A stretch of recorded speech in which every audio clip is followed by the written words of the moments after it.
Assalamualaikum dan selamat pagi. Jumpa lagi di channel Catman DIY. Okey, untuk video pada hari ini saya akan membuat penukaran steering cone motosikal EX5 saya ni. Okey, motor EX5 saya ni dah berusia lebih 20 tahun. So, memang patutlah dia ada kerosakan. Okey, biasanya steering cone ni dia rosak apabila kita rasa dia apabila kita brake. Okey, bila kita brake dia rasa macam kup. Dia macam tendang tolak tu tengkuk dia. Okey, kita rasa dia tidak kemas. Okey, rasa macam bergoyang-goyang.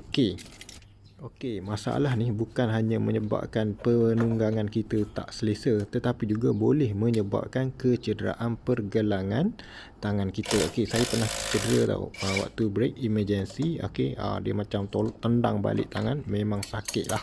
Okey, untuk membuat penukaran ni, seperti biasalah kan, kita kena buka semualah berkaitan dengan komponen, iaitu komponen yang berkaitan lah. Contohnya carburetor, bakul, buka fork, dan yang paling penting sekali lah, kena buka tengkuk lah, kena pisahkan T-fork tu dengan kepala. Okey, ni sekarang ni saya tengah buka dia punya satu-satunya skru yang menyambungkan T-fork tu dengan kepala motor. Okey, ni saya buka lah dulu. Okey, cabut.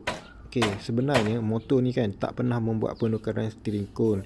Okey, jadi dia sangat dekat tengkuk dia tu. Okey, saya pun tak pastilah nama sebenar dia kan. Memang dia ada nama spesifik dia. Okey, tapi saya tak tahu. Okey, jadi kita pomen kampung ni kan, pomen sendiri ni tahu benda tu, tapi nama dia tak tahu. Okey, ni dia berkarat. Okey, so saya ketuk spray dengan 4DW dan sebagainya lah. Okey, memang karat dia memang ketat lah.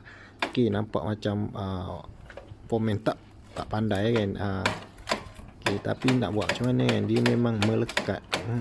Dia memang kuat lekat dia, berkarat. Okey, tu ni dah sekian lama saya buat. Okey, akhirnya tercabut jugalah tengkuk dia ni kan. So inilah. Okey, so saya spray nak buang karat. Okey, spray 4DW tu nak buang karat. Okey, ni kita buka punya skru nut yang pertama. Okey, nut yang kedua kena ketuk lah pakai pahat dan tukul. Okey, macam ni je, mudah je. Okey, ketuk. Okey, bila dah longgar tu boleh pusing dengan tangan. Okey, pusing je.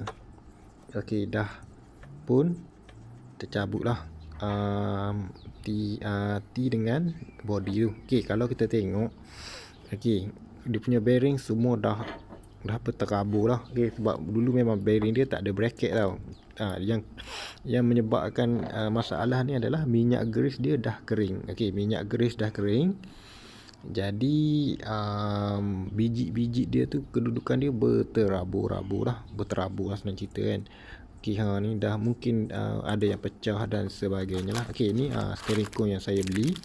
Okey, saya beli dah spare part je. Okey, harga dia RM20. Okey, ni steering cone yang moden lah. Sebab apa?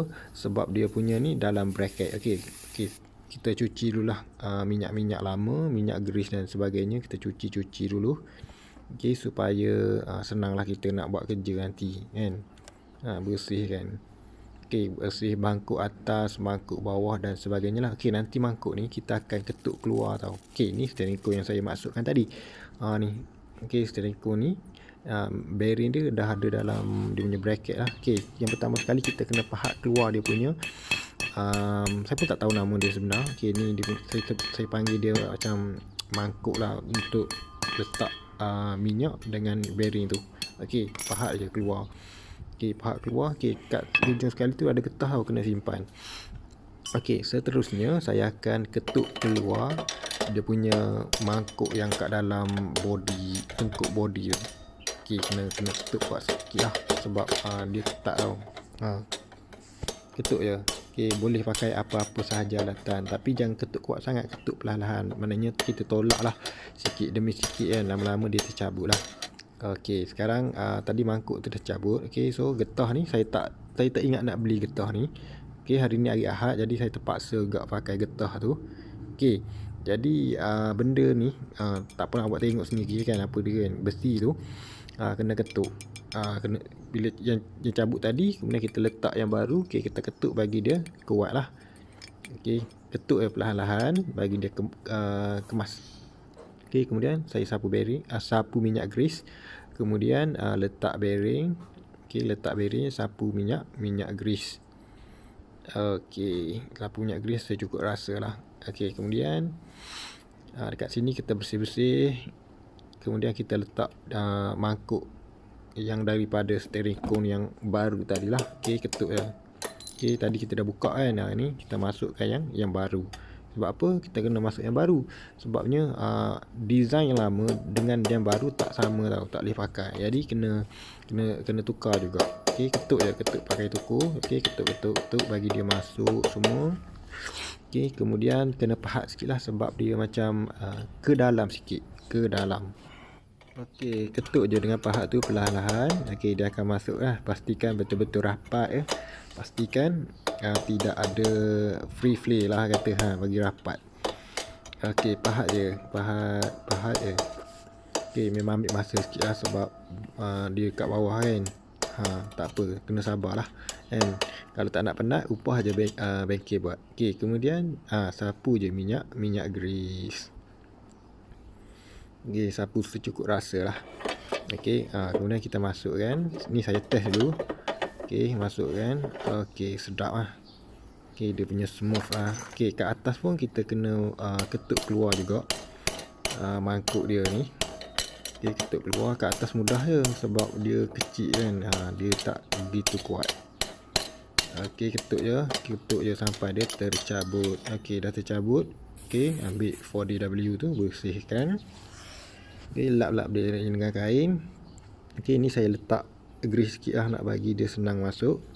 Okey, masukkan dia punya mangkuk baru daripada steering cone yang baru tu. Okey, ketuk-ketuk je pakai tukul. Okey, ketuk perlahan-lahan tau, jangan ketuk kuat sangat, nanti dia kemek besi tu masalah pula. Okey, guna pahat kecil tu. Okey, ketuk je sekeliling mangkuk ni. Okey, ketuk je perlahan-lahan, jangan kuat sangat. Kalau kuat pecah pula kan. Susah pula. Dah lah hari ni hari Ahad, cuti. Kedai tutup. Tertangguhlah projek. Okey, pahat je, pahat sampailah dia betul-betul rapat dengan body tu. Okey, kemudian sapu minyak grease. Okey, sapu minyak grease secukup rasa, sesedap pusingan tangan lah. Okey, masukkan T-fork ni. Okey, kemudian masukkan bearing, sapu minyak grease. Okey, sapu minyak grease lah secukup rasa lah, seperti biasa secukup rasa. Mudah je. Buat benda ni cuma dia kena ambil masa sikit lah sebab banyak buka benda kan, banyak part kan dia kena buka. Okey, sapu minyak. Okey, masukkan dia punya ni, tak tahulah saya nama dia apa kan. Masukkan semua komponen yang dia bagi tu lah dalam kotak tadi. Okey, masukkan dia punya skru. Skru pula dia punya nut lah, nut besar ni kan. Nut besar ni masukkan, pusing lah sampai dia betul-betul fit lah. Bukan ketat, fit dengan body tu. Okey, ni saya ketuk pakai pahat bagi ketat sikit. Okey, sinilah. Okey, part ni lah yang susah sikit nak setting. Sebab apa? Sebab dia ada dua nut yang perlu kita setkan supaya dia ketat dan dalam masa yang sama tidak mengetatkan T-fork tu supaya dia boleh berpusing dengan baik. Okey, yang ni kena kreatif sikit lah. Kena kreatif kan, sebab tangan dia dua je. Sebab komen pun saya seorang je kan, tak ada penolong dan sebagainya kan. Okey, ni saya pakai spanner hidup. Okey, ketuk setting lah macam mana kan. Kemudian kita kena kita ketatkan skru yang atas tu. Okey, ketatkan skru yang atas. Kemudian nut yang besar tadi kan, yang tutup bearing tu, kena reverse balik supaya dia ketat antara satu sama lain, antara nut besar dengan nut kecil tu betul-betul ketat lah. Okey, anda tengok, anda faham lah. Okey, siapa komen pun dia tahulah apa yang saya buat ni kan. Okey, kemudian masukkan kepala. Okey, masukkan kepala. Pastikan tidak tersepit lah apa-apa wayar dan sebagainya lah. Macam mana yang saya buat ni, macam ni lah. Okey. Okey, kemudian masukkan skru. Masukkan bowl. Masukkan bowl. Saya ni ketat ni, saya ketut dengan tukul. Okey, masukkan pasang dia punya nut. Kemudian ketatkanlah dia punya tengkuk ni pakai spanner je dulu. Okey, saya pakai spanner, jangan pakai impact, takut loose kan. Sebab apa, nut dia tu ada lock sikit. Okey, so ni saya ketatkan pakai impact. So memudahkan kerja saya lah, lebih cepat. Okey, dah pun siap. Okey, ni pun kemas lah. Okey, saya rasa macam best lah berbanding yang lama. Okey. Okey, ketat-ketatkan atau pasang-pasang lah yang mana berkaitan. Okey, kemudian sekarang saya pasang fork. Okey. Okey, ni fork kanan. Okey. Okey, pakai impact ya, yang ni senang sikit. Okey. Kemudian pasang pula fork kiri. Okey, ketatkan skru. Ketatkan bowl dia.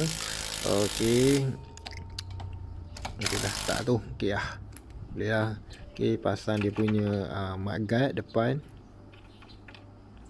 Okey, masuk pasang tayar.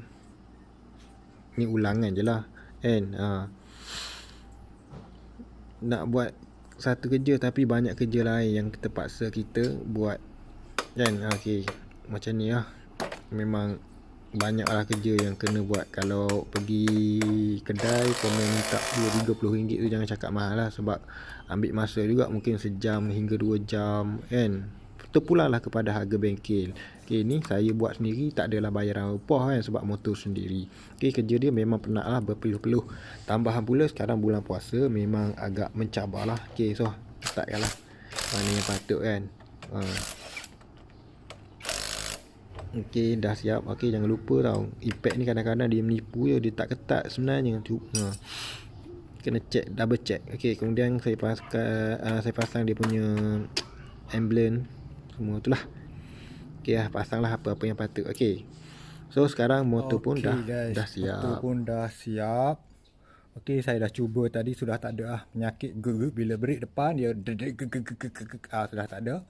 Okey, sekarang sedaplah bawa kan. Waktu break depan pun dia tak ada macam tendang tolak. So setakat ni saja video untuk saya kongsikan pada hari ini. Okey, kalau suka boleh subscribe, boleh share, dan juga kalau ada sebarang pertanyaan, tunjuk aja, boleh komen di ruangan komen. So semoga jumpa lagi di video-video yang akan datang. Terima kasih.